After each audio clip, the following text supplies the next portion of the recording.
டேபிள்ல வச்சிருக்கிற அந்த காப்பு தான், கவனிச்சு பாருங்க.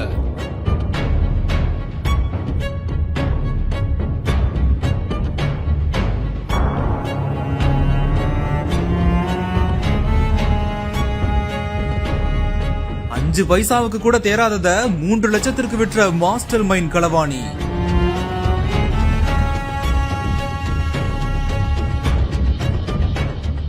நல்லவனை போல் நகைக்கடைக்கு வந்து நூதனமாக மோசடி செய்த ஆசாமி.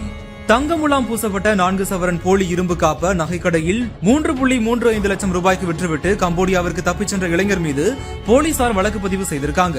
திருவாரூர் மாவட்டம் கூத்தாநல்லூரில் உள்ள தனியார் நகைக்கடையில் பணிபுரியும் பிரகாஷ் என்பவரிடம் பாண்டுக்குடி பகுதியைச் சேர்ந்த விஜய் என்பவர் கடந்த நவம்பர் 1ஆம் தேதி 4 சவரன் காப்ப விற்பனை செய்திருக்காரு. சோதனைக்கு பிறகு ஆவணங்கள் பெற்று பிரகாஷ் அவருக்கு 3.35 லட்சம் ரூபாய் பணம் கொடுத்திருப்பதாக கூறப்படுது. இந்த நிலையில தான் 10 நாட்கள் கழித்து உருக்கும் போது அந்த காப்பு தங்கம் அல்லாம இரும்பு என்பதும் தங்க முலாம் பூசப்பட்ட போலி நகை என்பதும் தெரிய வந்திருக்கு.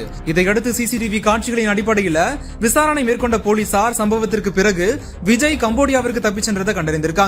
மேலும் அவர் மீது 2 பிரிவுகளின் கீழ் வழக்கு பதிவு செய்த போலீசார் தீவிர விசாரணையும் மேற்கொண்டு வராங்க.